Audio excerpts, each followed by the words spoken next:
Hey, howdy, hey, you're on with the Juice Man, and this is Boat Game.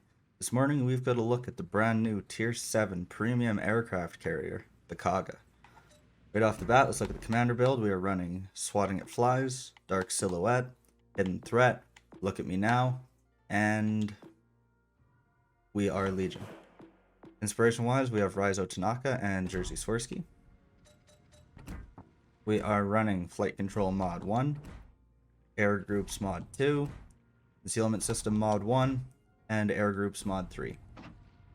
Now, these HE bombers, nothing super special. They're, 9,000 damage a bomb, but that's only if you Citadel with them, which you're not going to, but you can hit and get big damage. Sometimes you get a button.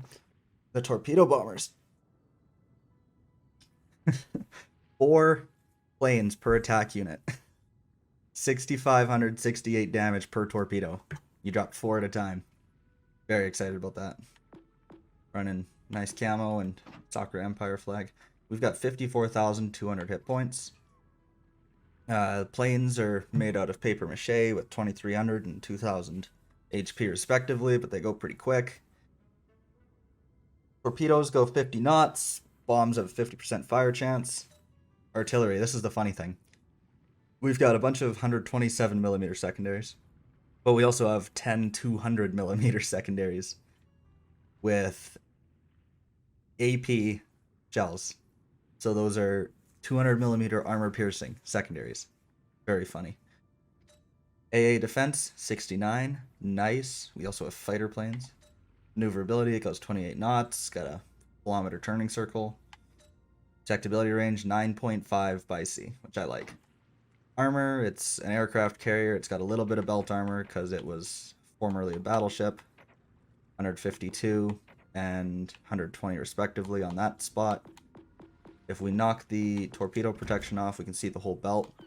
There is one section back here.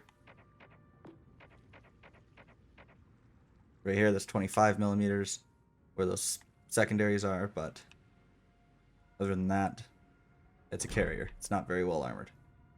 So, without further ado, let's jump straight into the game.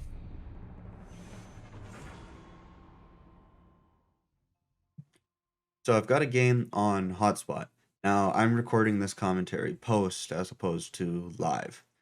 We're in an all Tier 7 game. We got Spotted Gecko on the enemy team, also in the Kaga. We're on the South Bravo spawn.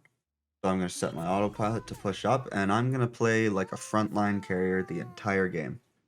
I'm going to push into objectives, and I'm going to constantly harass everything I can, because the Kaga excels at constant harassment and constantly firing planes. Because of the 48 planes that you have on your deck at any given time, you can spam planes for quite some time before you start to actually lose them.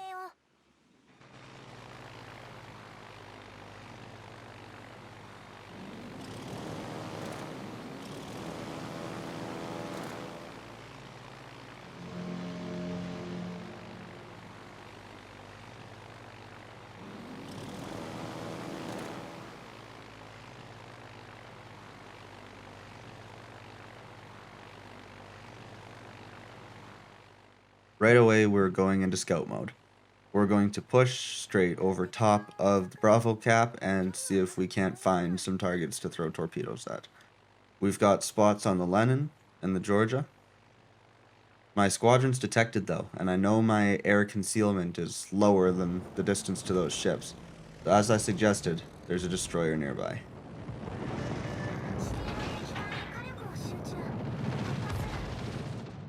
We're going to drop the first set on the Friesland, and unfortunately these planes being made out of construction paper is going to cost me most of my squadron on the way back.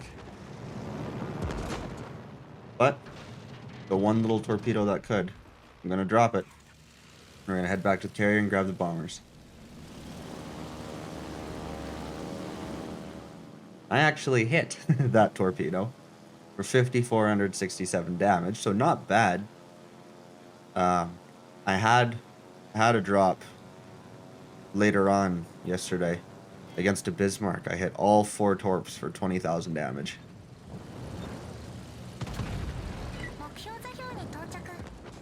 The enemy Kaga just killed our Mogami. It's unfortunate, but it is what it is. Now, right now, I'm just trying to drop the Friesland in the smoke, but this thing isn't much of a carpet bomber, for being honest.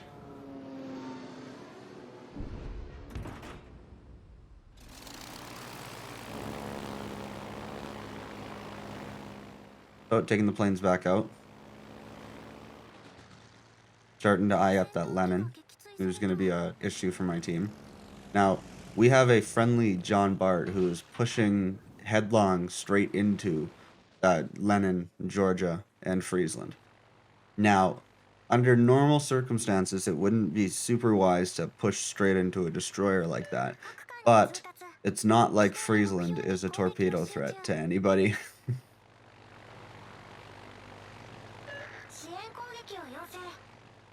So I'm going straight at Georgia and Friesland with the torpedoes.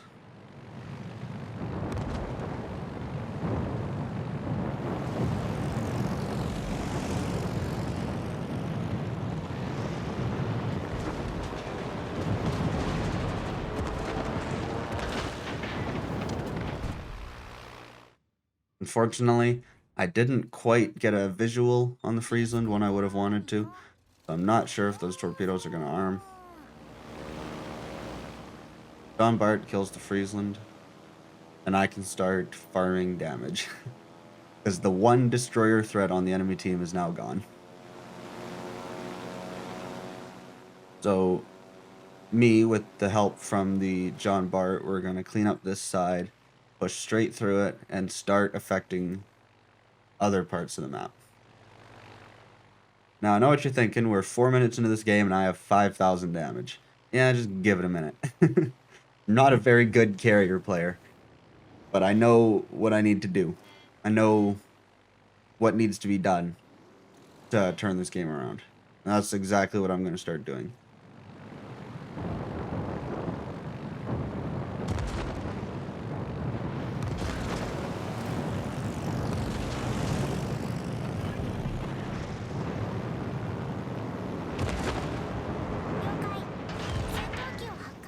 And this is where the fun begins.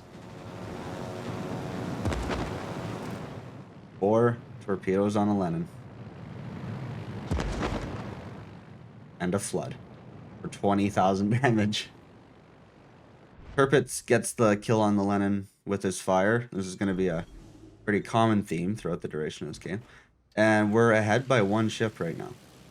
Fortunately, they're down their only destroyer. So our 1 ship advantage is our destroyer. So, under normal circumstances, that would help us out a lot more than it does. Because our destroyer just kind of hangs out around Charlie and does a little bit of harassment over there and basically holds them until we can come over and start setting up crossfires and affecting the game a little bit. So right now I'm charging directly at this champagne because this champagne is going to affect me pushing with my carrier. So I'm going at him with the dive bombers. I'm just going to try to set a fire, do some damage, anything I can.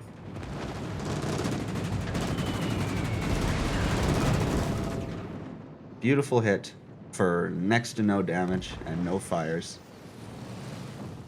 Because you may have a lot of these bombs and they may have a ridiculous fire chance, but they just never seem to set fires for me. But then again, I actually get floods with the torpedoes, so I guess it's a trade-off.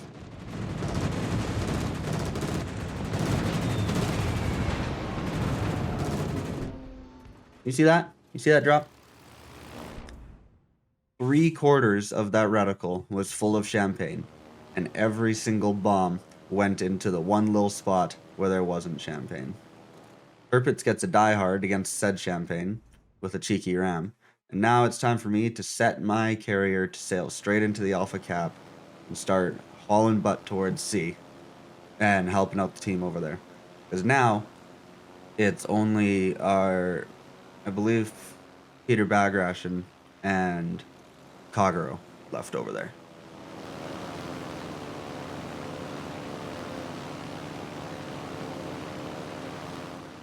So this is where the late game heroics start to come in. and my 33,199 damage starts to increase quite a bit.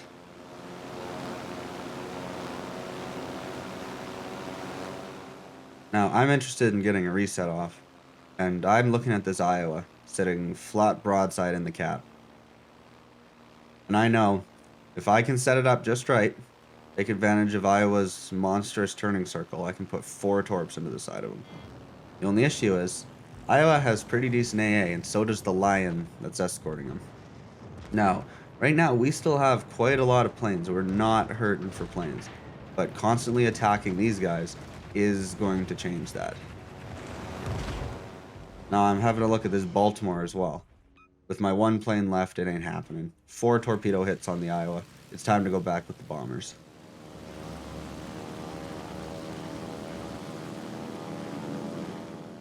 Our Kaga kills the enemy Baltimore. So now that's 1 less AA threat for me. It's just the Lion and the Iowa's AA I'm going to have to suffer by. And with the HP of these planes, it's going to be suffering for sure. Gecko and the enemy Kaga kills our Peter Bag, and the score's really starting to even out now.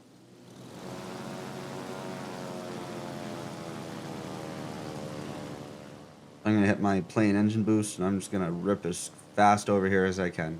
While my carrier is going towards the Alpha objective, I need to be striking these guys as frequently and as hard as possible.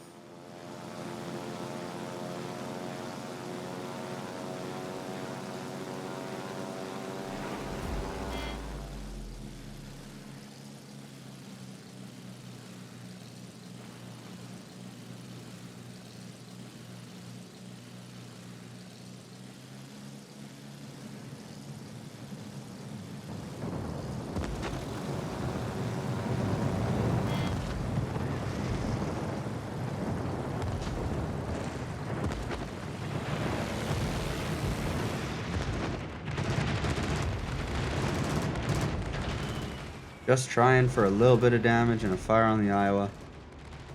Literally smack him within an inch of his life instead of fire. Leave him on next to nothing, but of course he's on will to rebuild from the Lion, and it's just not enough to kill him.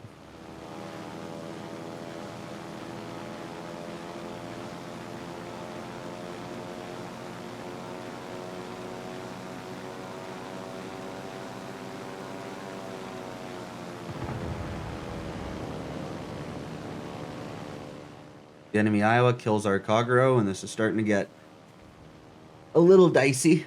It's me and the Alabama left now versus the Lion, the Iowa, and the enemy Kaga. Fortunately, I've got a squadron of torp bombers, and I'm ready to drop on this Lion. Iowa's looking kind of juicy back there, but I don't want to overfly the Lion to deal with the Iowa. I've got spots on the enemy carrier, but that's not the biggest threat to me right now. I need to go after this Lion.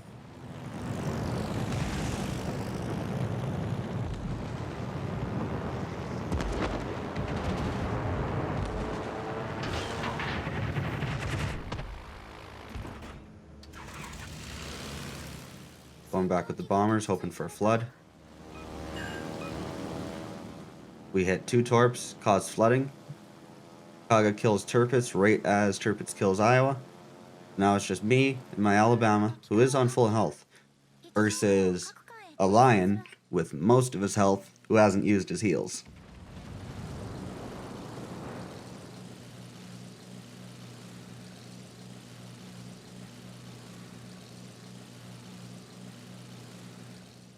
Now at this point I'm almost halfway through capturing Alpha.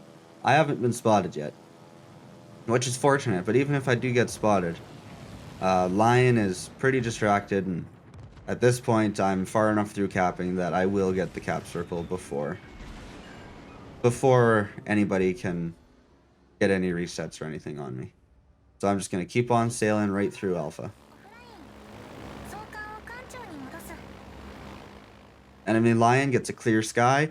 Something you'll notice when you get the Kaga is 3 minutes into a battle, you could still have a significant amount of planes left and be giving people clear skies.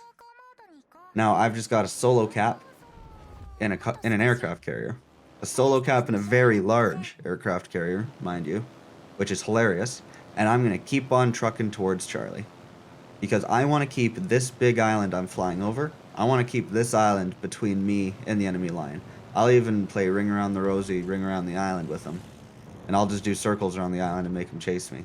Just to preserve my HP and win the game on points if that's what I have to do. Got a really nice looking volley of torps there. Lion is a bit faster in reverse than I was expecting. But we're only going to hit 2, but we're going to cause 2 floods with those 2 torps. We're going to come back with the bombers.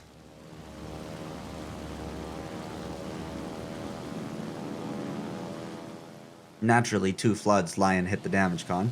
So all I want now is a fire.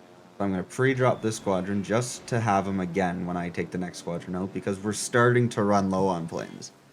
As it stands, we've got 5 planes left on the deck, but we're on 102,000 damage. We've actually been doing good work with them.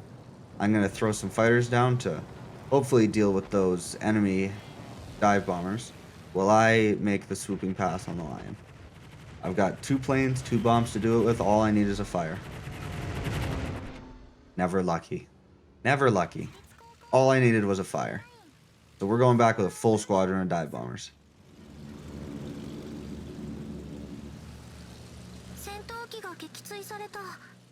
Enemy Lion gets its high caliber. Our Alabama is definitely looking hurt. I'm trying everything I can to get strikes off on this Lion, but Lion's got decent AA and an absolute mega heal. It's just not going to happen. So my goal is going to be to do as much damage to this Lion as possible and try to keep our Alabama alive.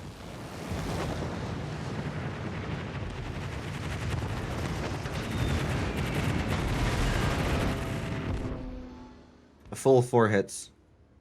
We're switching back to the torps. Now at this point I am pretty much deplaned. I have lost all my planes.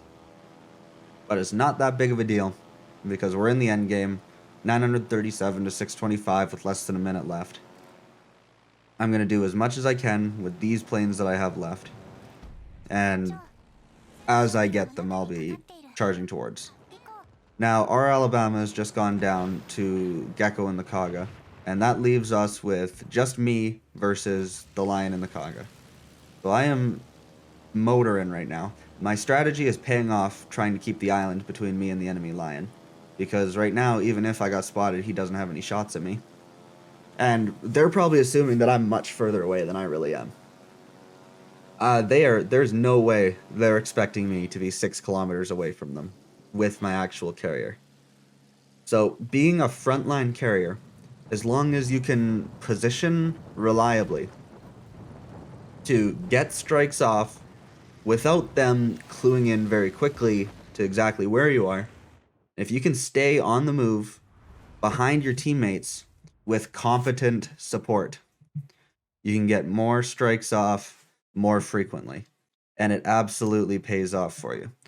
So we've got 123,382 damage, 5 spotted ribbons, spotted 5 of the team, 14 torpedo hits, 17 bomb hits, 2 fires, 4 floods, pretty abysmal. We've got a defender, and my favorite, we have a solo cap in a Kaga.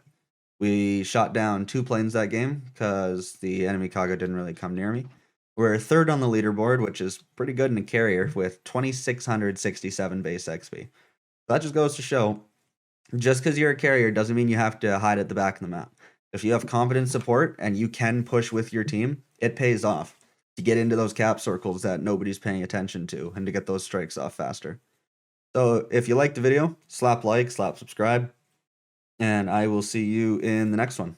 Peace.